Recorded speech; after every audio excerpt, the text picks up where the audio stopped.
Économie circulaire, peut-on faire mieux avec moins de ressources naturelles?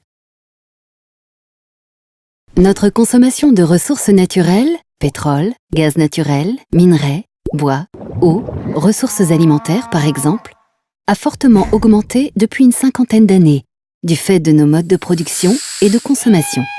À terme, certaines ressources sont vouées à disparaître.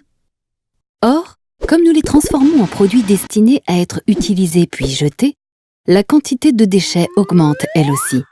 Chaque année, nous produisons en France 345 millions de tonnes de déchets, dont 70% sont issus du bâtiment. Et même si nous faisons beaucoup d'efforts pour les gérer, notamment en développant le tri et le recyclage, leur traitement, enfouissement dans les sols ou incinération, est souvent coûteux, polluant et ne valorise pas suffisamment la matière. Dans la nature, il n'y a pas de déchets, tout est réutilisé. Sur ce modèle, l'économie circulaire vise à faire en sorte que tous les produits que nous utilisons restent idéalement des ressources, plutôt que de devenir des déchets. C'est pourquoi l'économie circulaire est fondée sur un système de boucles.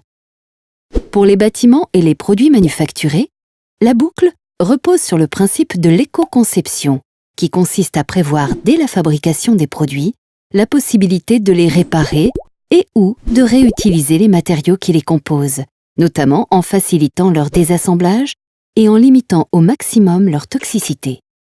Par exemple, on peut concevoir un bâtiment comme une banque de matériaux.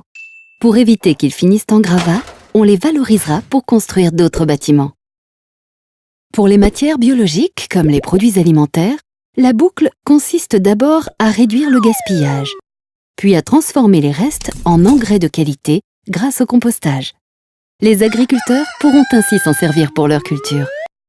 Cependant, l'économie circulaire ne se limite pas à réduire l'impact négatif de l'activité humaine sur l'environnement et la santé. Elle vise également à faire en sorte que celle-ci ait un impact positif. Par exemple, certaines moquettes sont déjà conçues pour purifier l'air, tandis que des lessives sont capables d'assainir l'eau. Enfin, en étant plusieurs à utiliser les mêmes produits, on optimise leur usage, ce qui permet de consommer moins de ressources. Une perceuse, par exemple, conçue pour fonctionner des dizaines d'heures, n'a généralement utilisé que 10 à 12 minutes au total. Alors, autant la partager. Préparer l'avenir est à la portée de nous tous dès aujourd'hui, en privilégiant des produits réparables, démontables, réutilisables et non toxiques. On participe à l'économie circulaire.